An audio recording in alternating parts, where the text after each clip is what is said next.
Hey, Mark for Ashley Protect Dog Training and Dante.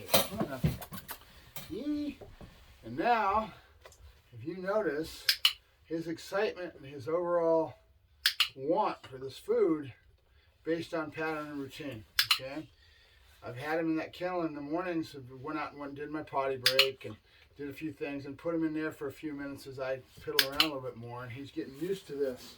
So now he knows that this is coming, right?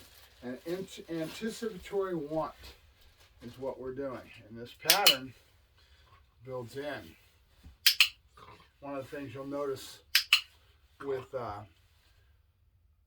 all my dogs, they have a very high drive for the food. It becomes a total addiction, and I work that, and then it goes to toys and goes to other things, but I'm pretty good at putting these stuff in with the ties.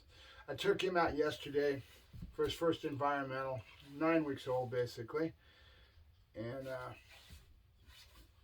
good. He showed fear and apprehension. And recently we had somebody go to the breeder's house to go pick a puppy. And this person has law enforcement background to some degree, professes to be a police canine trainer.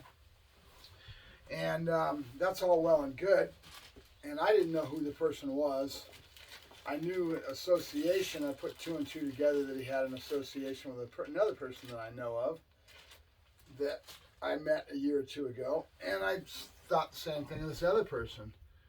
Young, wet behind the ears, and they think they know everything because they got lucky enough to get in around the law enforcement background and be working dogs probably since they were kids, who knows. But it's about mental maturity. No matter how good you are, it's about your attitude in life, right? So they come over and evaluates the puppy, says he wants to get him, doesn't give him any money, takes the dog away from this guy's house, right away goes to Home Depot. And with a young puppy like this, takes him to Home Depot, and the dog freezes up and shows natural, as far as I'm concerned, very natural tendencies of a young puppy of fear and apprehension. And then he judges that dog, and he negatizes that dog in the eyes of the breeder, and his attitude was saying that the dog is not up to what he expects of a puppy. And I'm going to chalk it up to the mental attitude, law enforcement, and background, because they deal with a lot older of a dog. They go over and they test dogs that are older. They're over in Europe that have had all this development done by the breeders.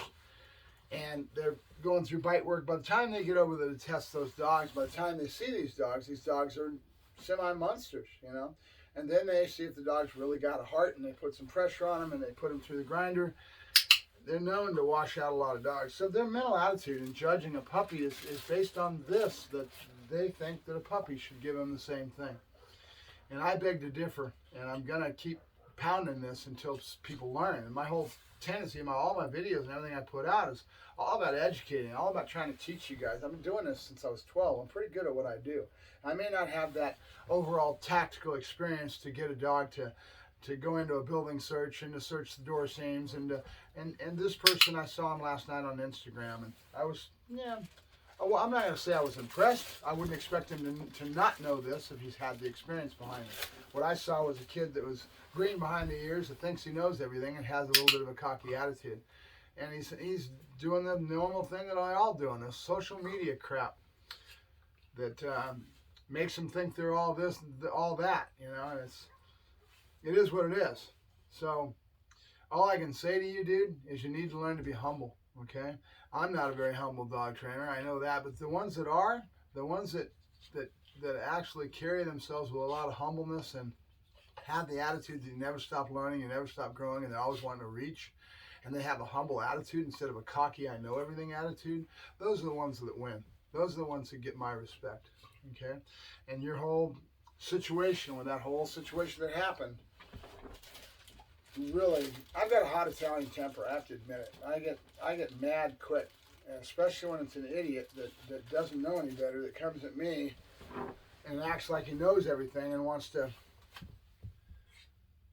be at that level. So it is what it is. I envy you in regards to you being as young as you are and getting the experience you've got under your belt at this point in time, and you're probably going to keep doing that, hopefully.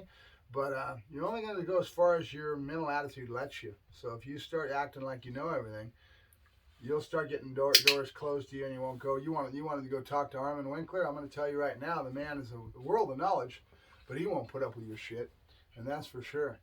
So I'll talk to you guys later. Have a good day. You'll see this little guy growing with leaps and bounds. I've just started taking him out yesterday. A little young. I like to start at 12 weeks, but at the same time, he's showing me that I don't want to do it too late, and I can do it safely if I start in it now. And I've got a whole method. I've done this. I've got videos all over the place, guys, of me doing puppies, going up the 10-foot ladders, doing all kinds of really heavy environmental type things. So I get into it. I'm good at it. And that's the whole thing, having the skill to develop a puppy and realizing they are what they are without sitting there and saying, oh, they're a bad dog. You know, that shows me your skill level. Your skill level is about that big because you're not good enough to get a puppy through things, and you're not willing to accept the challenge. You just want to put a negative on it and say, that's a bad dog. So it is what it is. We'll prove you wrong. Talk to you later.